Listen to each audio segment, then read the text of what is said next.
안녕하세요. 현대물리학과 인간사고의 변혁을 담당하고 있는 물리학과의 김찬주 교수입니다. 만나게 돼서 반갑습니다.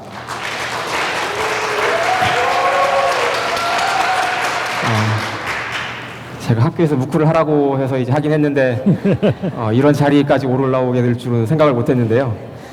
어쨌든 뭐 해보도록 하겠습니다. 지금 여기 여러분들이 보고 계시는 안 보이는데 배경 사진은 이제 전체 사진이죠. 여러분들이 많이 보시는 사진인데요. 이건 이제 여러분들이 1주차 강의를 들으셨다면 1주차에 배우시는 이제 우리 세상이 원자로 돼 있고 그다음에 그 원자들이 어디서 생겼는가를 할 때 나오는 바로 별의 폭발입니다. 별이 폭발하면서 별 내부에서 이제 무거운 원자들이 생겼다고 했는데요. 이제 그때 별이 폭발하는 모습이 이제 실제 이렇게 전체 사진으로 찍힌 것입니다. 그리고 사실은 이제 제가 무슨 말씀을 드려야 되나 생각을 해보니까 사실 여기 오신 분들 중에 적어도 4분의 3은 제 강의를 안 들으시는 분이잖아요. 그러니까 이제 제 강의를 들으시는 분을 대상으로만 해서는 안 될 것 같아가지고 제가 가능하면 일반인들 아무나 들을 수 있는 그런 내용으로 좀 준비를 했습니다. 근데 강연을 시작하기 앞서서 제가 이제 가끔가다 모니터링을 하는데 좀 안타까운 일이 있어가지고 제가 그걸 먼저 말씀드리려고 합니다.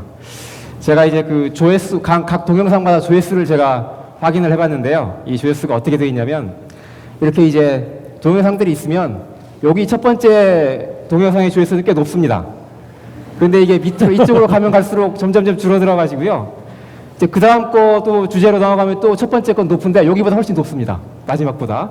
그러니까 이건 이제 무슨 뜻이냐면 강의를 들으시는 분들이 여기 두 번째 동영상은 없나 보구나 해가지고 그 다음 걸로 이렇게 넘어가시는 것 같은데 그게 아니라 여기 빠짐없이 이걸 차례대로 봐야 된다. 그래야 이제 내용을 헷갈리지 않고 본다는 거고요.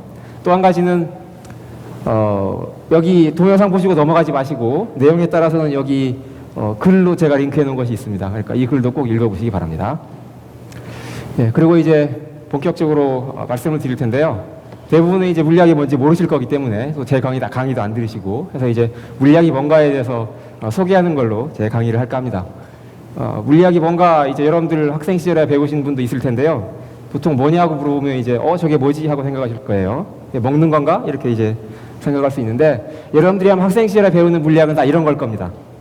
뭐 뉴턴이 사과나무에서 사과가 떨어지는 걸 보고 뭔가를 발견했다더라.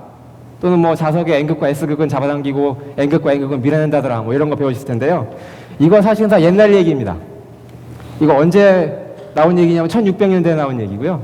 이것도 뭐 1700년대 이제 다 알고 있던 내용이죠. 300년, 400년 전 내용인데 그 사이에 물리학이 가만히 있었을 리 없죠.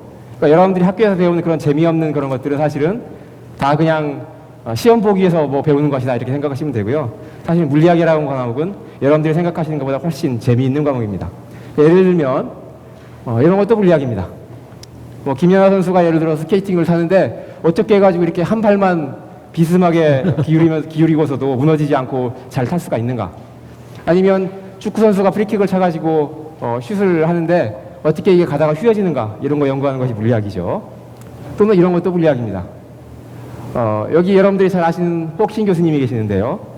겨우 손가락 까딱까딱 해가지고 의사소통을 하시고 온몸이 완전히 류게릭병에 걸려서 꿈쩍도 못 하시는 분인데 이런 분도 머릿속으로 생각을 하셔가지고 물리학을 하시고 또는 여기 있는 이 두 분은 지금 굉장히 유명하신 물리학자들인데 프린스턴의 한 연구소 방 실제 모습입니다.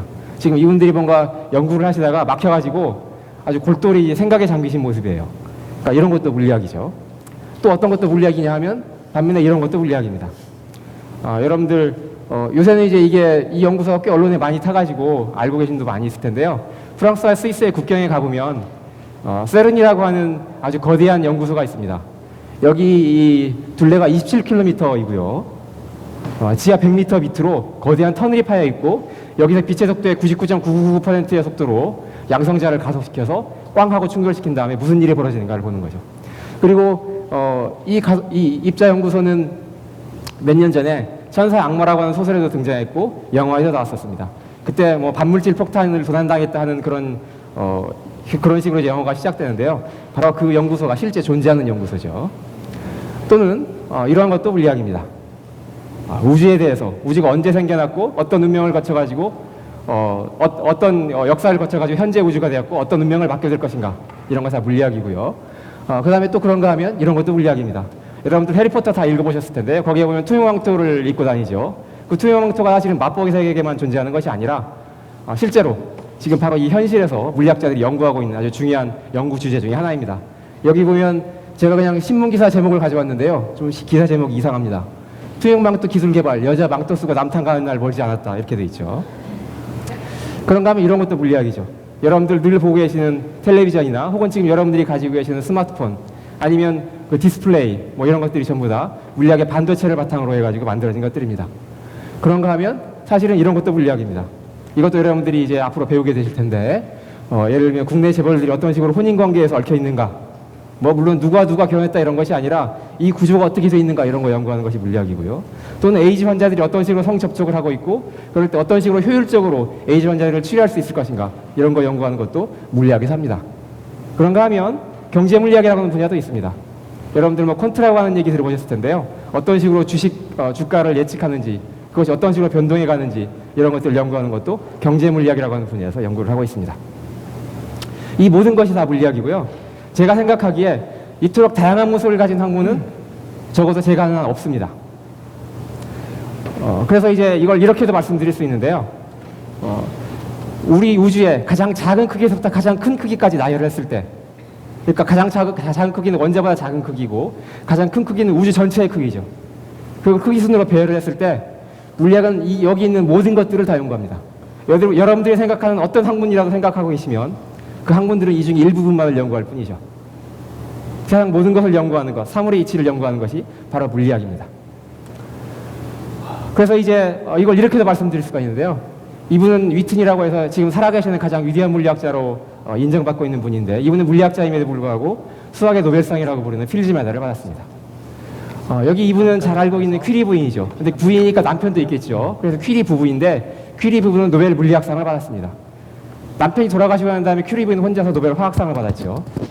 그래서 퀴리 부인은 노벨 과학상을 받은 유일한 남녀 통틀어서 유일한 분입니다. 또 이분은 물리학자이신데 여러분들이 잘 아시는 DNA 이중나선 구조를 발견해가지고 노벨 생리학상을 받으셨습니다. 이분은 역시 이제 노벨 경제학상을 받은 분이지만 사실은 물리학으로 박사학위를 받았죠. 제1회 노벨 경제학상을 받은 분입니다. 이분은 핵물리학자이신데 반핵운동에 참여하셔가지고 노벨 평화상을 받으셨습니다. 노벨상 중에서 노벨 문학상만 남았습니다. 누가 받을지 모르겠습니다. 자, 여기까지 해가지고 물리학 소개를 마치고요. 그 다음에 잠깐 동안 제 강의에서 혹시라도 궁금하신 것이 있을 것 같아서 제가 이제 그걸 조금 더 보충 설명을 할까 합니다. 제가 1주차 강의에서 과학이 절대적인 진리인가 이런 것에 대해서 말씀을 드린 적이 있습니다. 그때 저의 답변은 뭐였냐면 그렇지 않다는 것이었죠. 왜냐하면 과학이론은 언제든지 수정될 가능성이 있기 때문에 그렇다고 했습니다. 수정될 가능성이 있는 그런 이론을 우리가 진리라고 받아들일 수는 없는 거죠. 그런데 이제 이런 식으로 우리가 생각을 하다 보면 오해를 하기가 쉽습니다. 보통 사람들이 어떤 식으로 질문을 하냐면요. 특히 이제 반감을 가지는 분들께서 이런 식으로 질문을 합니다. 인간이 현재 과학으로 설명할 수 없는 것이 있는 것보다 더 많지 않아요? 과학이론은 계속 바뀐다는데 그걸 우리가 어떻게 믿을 수 있어? 이런 식으로 질문을 합니다. 즉 과학이라고 하는 것이 아무 쓸모없는 거 아니냐? 이런 식으로까지 이어질 수 있는 것이죠. 그런데 과학이라고 하는 것은 무엇이냐 그러면요. 과학은 사실은 어떤 개별적인 현상들에 대해서 잡다한 그런 개별적인 설명들을 하는 것이 아닙니다. 여러분들 백과사전 보시면 수많은 표지어들이 늘어서 있습니다. 그런 거 모아놓는다고 해가지고 과학이 되는 게 아니죠. 과학이라고 하는 건 뭐냐면 그런 것들을 바탕으로 해서 통일된 이론을 세우고 또한 그걸 통해서 과학적 세계관을 형성하는 것이라고 할 수 있겠습니다. 그래서 제가 특별히 여러분들한테 강조하고 싶은 것은 제 강의를 들으면서 여러분들께서 세부적인 사실을 다 잃어버리셔도 괜찮은데 마지막에 남는 것 한 가지, 그것은 뭐냐면 과학적 세계관을 형성하는 것입니다. 그래서 현재 옳은 이론으로 인정받고 있는 것이 언제든지 바뀔 가능성이 있지만 그럼에도 불구하고 나중에 바뀌는 그 새로운 이론이라고 하는 것은 정말 모든 것을 뒤집어 엎는 그런 이론이 아닙니다. 그것이 아니라 현재 정설로 인정받고 있는 것, 그 바탕 위에서 다시 거기서 차곡차곡 쌓아 올려 가는 것이다. 이렇게 말씀드릴 수가 있겠습니다. 그래서 새로운 과학 이론은 기존의 이론을 폐기하는 것이 아니다. 거기서부터 더 새로운 것을 만들어가는 것이고 그렇기 때문에 이미 있는 기존의 과학 이론을 바탕으로 하는 것이다. 이렇게 말씀드릴 수 있고요. 여기에 대해서 대표적으로 뉴턴이라고 하는 사람은 자기가 어떻게 해서 그런 훌륭한 업적을 내게 됐는가 그러면 자기는 거인의 어깨 위에 올라가 있었기 때문이다. 이런 식으로 답변을 한 적이 있습니다. 여기서부터는 시간이 많이 지난 것 같아가지고 그냥 지나가도록 하겠습니다. 제가 이제 과학자가 저는 왜 됐는가 이런 걸 말씀드리려고 했는데요. 과학의 길은 사실은 좀 멀고 험난한 길이긴 하지만 이제 위대한 과학자로 알려져 있는 와인버그가 이런 말을 했습니다. 100년 전에 어떤 정치인이 있었는데 그 정치인이 누구였는지가 지금 중요하냐? 그런 거 아니라는 거죠. 예를 들면 100년 전에 큐리 부인은 방사능을 발견하고 그것을 통해서 이제 인류의 거대한 직접 진보를 이루었는데 다시 말하면 과학을 하는 것은 인류의 역사에 거대한 발자취를 남기는 것이다. 이렇게 얘기를 한 적이 있습니다. 이 정도로 해가지고 제 말씀을 마치도록 하겠습니다. 감사합니다.